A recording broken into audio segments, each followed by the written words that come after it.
Welcome to Harbison Chapel. The cornerstone of Grove City College's beautiful quad is Harbison Chapel, the spiritual center of campus.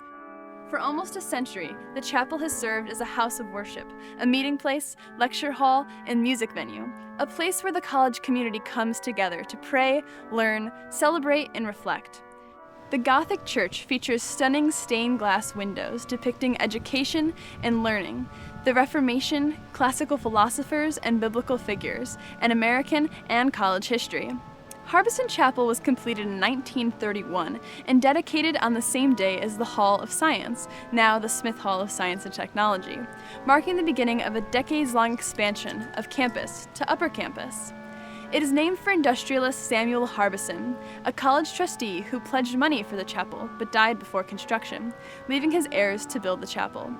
When it came time to lay the cornerstone in 1930, the Great Depression was raging, and Harbison's sons were given the opportunity to defer the building project.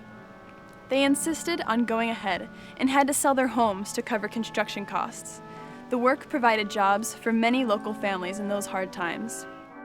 The integration of faith and learning that defines Grove City College is reaffirmed and reinforced at Harbison Chapel during weekly worship services and a myriad of Christ-centered programs and student ministries that meet here.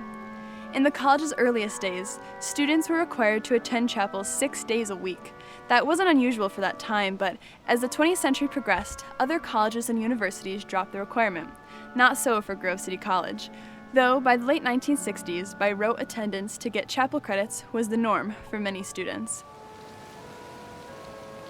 As part of the effort to revive the college's Christian character in the 1970s, the chapel program was revamped and strengthened by a succession of clergy including Dr. Bruce Thielman, Dr. Richard Morledge, Reverend Stanley Kielwetter, and others who tailored worship and ministry programs to suit students and the times.